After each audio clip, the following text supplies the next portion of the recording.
Hello everyone, welcome to the channel. If you are a sociology learner and sociology student, then now you have come at right platform.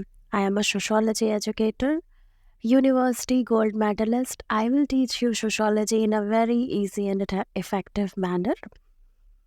आज के इस video lecture में हम social problem, सामाजिक समस्याएं और criminology यानी कि अपराध शास्त्र जो है उससे रिलेटेड कुछ इम्पॉर्टेंट क्वेश्चंस को डिस्कस करने वाले हैं। और आप अगर सोशोलॉजी के स्टूडेंट हैं तो ये क्वेश्चंस आपके लिए बहुत हेल्पफुल रहेंगे किसी भी एग्ज़ाम के लिए।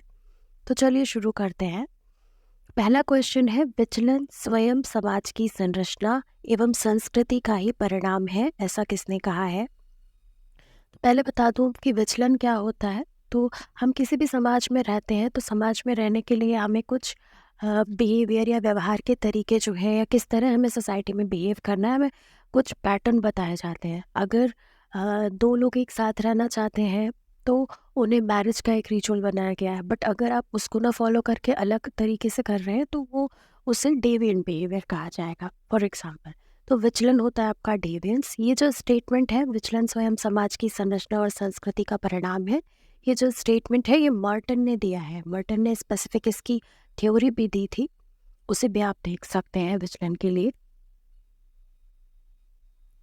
नेक्स्ट क्वेश्चन है, वेश्यावृत्ति को परिवार के लिए सुरक्षा कवच किसने कहा? वेश्यावृत्ति होता है आपका प्रोस्टिट्यूशन। तो प्रोस्टिट्यूशन जो है उसको सेफ्टी वॉल्व किसने कहा है? तो ये प्रोस्टिट्यूशन को एक किसी भी फैमिली के लिए सेफ्टी वॉल यानी कि सुरक्षा कवच जो कहते हैं वो आपके थिंकर हैं कोहन। ये कोहन का स्टेटमेंट है। कोहन कहते हैं कि अगर प्रोस्टिट्यूशन है तो वो किसी भी परिवार के लिए एक सुरक्षा कवच का काम करता है। नेक्स्ट क्वेश्चन है, प्राथमिक विचलन व द्वितीयक विचलन को किसने विचलन के दो भाग बताए हैं? तो डेविएंस मैंने आपको बताया कि क्या होता है, जिस तरह का समाज हमसे व्यवहार चाहता है हम उस तरह का व्यवहार ना करके उसके ऑपोजिट करें तो वो विचलन होता है। विचलन के दो प्रकार प्राथमिक और द्वितीयक यानी कि प्राइमरी और सेकेंडरी किसने बताए हैं? तो ये भी आपके जो थिंकर हैं ये लेमर्ट थे। लेमर्ट ने विचलन के दो प्रकार प्राइमरी और सेकेंडरी, प्राथमिक और द्वितीयक विचलन बताए हैं। नेक्स्ट क्वेश्चन है, मेटा स्पेंसर ने विचलन के कितने प्रकार बताए हैं? तो एक थिंकर थे आपके मेटा स्पेंसर, वो डेविएंस के दो टाइप बताते हैं। इसके बाद है आपका मर्टन ने विचलन के कितने प्रकार बताए हैं? तो मर्टन ने भी विचलन के दो प्रकार बताए हैं। नेक्स्ट क्वेश्चन है, id, ego and super ego की अवधारणा किसने दी है? इड, ईगो, सुपर ईगो का जो कंसेप्ट है ये आपके फेमस थिंकर है सिगमंड फ्रायड, वो देते हैं। इसका भी ऑप्शन ए राइट होगा। इड, ईगो, सुपर ईगो का जो कंसेप्ट है वो किसका है? आपके सिगमंड फ्रायड का है। नेक्स्ट है, नाम चिप्पी या लेबल का सिद्धांत जो है वो किसने दिया है? तो लेबलिंग थ्योरी या लेबल थ्योरी जो है वो किसने दी है? तो ये आपके थिंकर थे हॉवर्ड बेकर, तो लेबल थ्योरी इन्होंने दी है। नेक्स्ट क्वेश्चन है, नियमहीनता का सिद्धांत जो है वो किसने प्रतिपादित किया है? नियमहीनता का सिद्धांत या एनॉमी का सिद्धांत जो है, इसको एनॉमी बताते हैं, ये आपके फेमस थिंकर डर्कहाइम, आपने नाम सुना होगा इमाइल डर्कहाइम का। तो ये आपके इमाइल डर्कहाइम जो है वो फेमस थिंकर, ये नियमहीनता बताते हैं। नेक्स्ट क्वेश्चन है, कुंठा मूलक सिद्धांत किसने दिया है? तो कुंठा मूलक सिद्धांत जो है वो कोहन ने दिया था। नेक्स्ट क्वेश्चन है, विभिन्न संपर्क या सामाजिक सीख का सिद्धांत किसने दिया है? तो ये जो क्वेश्चन है ये आपके अल्बर्ट कोहन ने ही विभिन्न संपर्क या फिर सामाजिक सीख का सिद्धांत दिया है। ये जो कोहन है ये आपके इम्पॉर्टेंट थिंकर हैं, इनकी कंसेप्ट, इनकी बुक्स आप देख सकते हैं। इसके अलावा आपके मॉर्टन थिंकर जो है वो इम्पॉर्टेंट है, इनकी बुक भी आप देख लीजिए, लर्न कर लीजिए। डर्कहाइम को देख सकते हैं आप, इनकी बुक्स भी इम्पॉर्टेंट रहेंगी। नेक्स्ट क्वेश्चन है, अपराध को सामाजिक मानदंडों का उल्लंघन किसने माना है? तो जो अपराध है वो कहीं ना कहीं जो भी समाज है वो कुछ मानदंड बनाता है, उसी का ही उल्लंघन ही तो अपराध है। तो ये जो स्टेटमेंट है ये स्पेसिफिक किसने दिया है? ये स्टेटमेंट आपके मावरर ने दिया है। ये आपका ए ऑप्शन राइट होगा, मावरर का स्टेटमेंट है ये। जो आपका ऑब्जेक्टिव एग्जाम होता है इसमें स्टेटमेंट्स, कंसेप्ट, बुक्स जो होती हैं वो बहुत इंपॉर्टेंट होती हैं, ज़्यादातर एग्जाम्स में पूछी जाती हैं। नेक्स्ट क्वेश्चन है, अपराधी जन्मजात होते हैं। ये जो स्टेटमेंट है, ये अपराधी जन्मजात होते हैं, ऐसा ये स्टेटमेंट लोम्ब्रोसो ने दिया है। लोम्ब्रोसो ने ये स्टेटमेंट दिया था कि अपराधी जो है वो जन्मजात होते हैं, बाय बर्थ वो क्रिमिनल होते हैं। इनका कहना ये था कि कहीं ना कहीं आप उसकी जो फिजिकल अपीयरेंस है उसको देख के ही बता सकते हैं। फॉर एग्जांपल, अगर हम कोई मूवी भी देखते हैं या कोई भी सीरियल देखते हैं टीवी में, तो हम देखते हैं कि जो विलन होता है उसके फिजिकल अपीयरेंस और उससे हम बता सकते हैं कि ये तो विलन ही लग रहा है। तो इस तरीके से अपराधी जन्मजात होते हैं, कहीं ना कहीं वो बॉर्न क्रिमिनल्स को बॉर्न किसने बताया है, तो ये लोम्ब्रोसो बताते हैं कि उसके अंदर बचपन से ही ऐसी कैरेक्टरिस्टिक्स होती है अपराध करने वाली। नेक्स्ट है, अपराध सीखा हुआ व्यवहार है। कुछ थिंकर ये कह रहे थे कि अपराध जो है वो जन्मजात है, ये लोम्ब्रोसो थिंकर है, लोम्ब्रोसो ने अपराधी को जन्मजात बताया। दूसरे थिंकर वहीं पे कहते हैं कि अपराध जो है वो सीखा हुआ व्यवहार है, कि इंसान जो है उसको सीखता है। तो ये जो है ये स्टेटमेंट आपके सदरलैंड का है। सदरलैंड भी बहुत इंपॉर्टेंट थिंकर हैं आपके क्रिमिनोलॉजी अगर आप पढ़ रहे हैं, सोशल प्रॉब्लम पढ़ रहे हैं तो। नेक्स्ट क्वेश्चन है, वह बालक जो जानबूझकर निश्चित इरादे के साथ समझते हुए समाज की रूढ़ियों की उपेक्षा करता है, बाल अपराधी कहलाता है। तो कोई भी जो बालक है वो जानबूझकर किसी एक स्पेसिफिक इरादा लेकर जो समाज की रूढ़ियां हैं उनकी उपेक्षा करता है, तो उसे बाल अपराध कहते हैं। ये स्टेटमेंट किसने दिया है, तो ये स्टेटमेंट आपके मावरव ने दिया है। मावरव का स्टेटमेंट है ये, इसका बी ऑप्शन राइट होगा। बाल अपराधी और नॉर्मल अपराधी में अगर हम डिफरेंस की बात करें तो सबसे बड़ा डिफरेंस आता है उनकी एज का।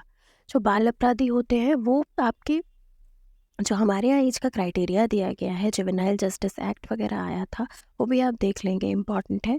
तो उसमें 7 to 18 का क्राइटेरिया दिया है। जो मिनिमम 7 साल का बच्चा हो और 18 से कम हो तो वो बाल अपराधी कहा जाएगा, या जुवेनाइल डेलिक्वेंट वर्ड यूज़ होता है इंग्लिश में, और बाल अपराधी या बाल अपराध को हम जुवेनाइल डेलिक्वेंसी कहते हैं, हिंदी में इसे बाल अपराध कहते हैं। लेकिन यहाँ पे अगर अगर वो 20+ है या वो 18+ है तो फिर वो बाल अपराधी नहीं होगा, और इनकी सज़ा अलग होती है, इनके कोर्ट्स अलग हैं, और इनके लिए जो भी स्पेसिफिक जो भी इनकी इंक्वायरी है, सारी चीज़ें अलग होती हैं इनकी नॉर्मल अपराधियों से, और इनको अलग रखा भी जाता है। नेक्स्ट क्वेश्चन है, स्पिरिट ऑफ लॉ, कानून की आत्मा। स्पिरिट ऑफ लॉ जो है वो किसने बुक लिखी है, तो स्पिरिट ऑफ लॉ जो बुक है वो मॉन्टेस्क्यू ने लिखी है। स्पिरिट ऑफ लॉ किसकी बुक है, मॉन्टेस्क्यू की। नेक्स्ट क्वेश्चन है, प्रथम जेल सुधार समिति व द्वितीय जेल सुधार समिति का गठन कब किया गया। प्रथम जेल सुधार समिति और द्वितीय जेल सुधार समिति जो है ये आपका ए ऑप्शन राइट होगा। पहली जो है वो 1938 में, और जो सेकंड जेल सुधार समिति है वो 1862 में इस्टेब्लिश हुई। नेक्स्ट क्वेश्चन है, बाल न्यायालय अधिनियम, जुवेनाइल जस्टिस जो एक्ट आया था, बाल न्यायालय अधिनियम, ये कब आया था, 1986 जो आया, ये लागू कब से हुआ। देखिए, अमेंडमेंट आता है, फिर उसके बाद उसका जो रेगुलेशन होता है वो कभी कभी सेम ईयर में रेगुलेशन होता है, कभी कभी उसके बाद वो रेगुलेट हो पाता है उसके बाद। तो रेगुलेशन का ईयर होता है तो कई बार अलग होता है, और लागू होने का ईयर अलग होगा, साल अलग होगा, और वो एक्ट आया कब वो अलग होगा। जैसे कि डोमेस्टिक वायलेंस एक्ट है तो वो आपका 2005 में आया है, बट वो रेगुलेट हुआ 2006 में, तो ऐसा भी होता है। तो ये जो बाल न्यायालय अधिनियम है ये आपका 1918 सॉरी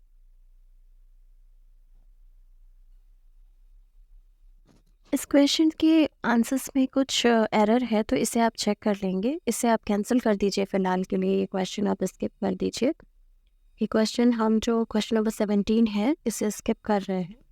नेक्स्ट क्वेश्चन है आपका, अपराधी को निम्नवर्गीय अपराधी, अपराधी को निम्नवर्गीय अपराधी और श्वेत पोष अपराधी में किसने बांटा है। तो श्वेत पोष अपराध, श्वेत वसन अपराध, ये एक ही बात है। तो ये किसने बांटा है अपराधियों को, 2 वर्ग अपराधियों को बताया कि एक निम्न वर्ग के अपराधी होते हैं और एक श्वेत पोष होते हैं। तो ये आपके जो थिंकर थे सदरलैंड ने ये बताया है। सदरलैंड ने जो अपराधी होते हैं यानी कि जो क्रिमिनल होते हैं उसके 2 प्रकार बताए।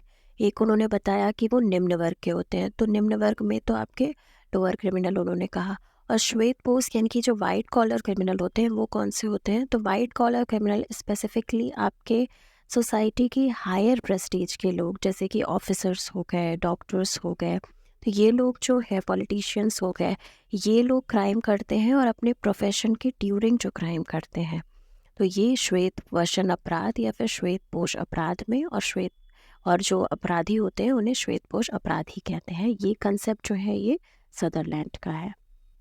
नेक्स्ट क्वेश्चन है principles of criminology. Principle of criminology जो बुक है वो किसने लिखी है? तो प्रिंसिपल ऑफ क्रिमिनोलॉजी जो बुक है वो भी सदरलैंड की बुक है। नेक्स्ट क्वेश्चन है किसने कहा कि अपराध एक सामान्य घटना है? तो अपराध कोई बहुत विचित्र घटना नहीं है, एक जर्नल फिनोमिना है। क्राइम को जर्नल फिनोमिना किसने बताया? तो ये डर्कहाइम ने बताया है, डर्कहाइम का स्टेटमेंट है। नेक्स्ट है किसने श्वेत वसन अपराध की अवधारणा प्रस्तुत की? अभी मैंने आपको ऑलरेडी बताया कि श्वेत पोष अपराधी जिसने बताया उसने ही श्वेत वसन अपराध भी बताया। श्वेत वसन अपराध और श्वेत पोष अपराध, सफ़ेद पोष अपराध बात एक ही है। ये आपके E.H. सदरलैंड ने बताया है, ये इनका कंसेप्ट है।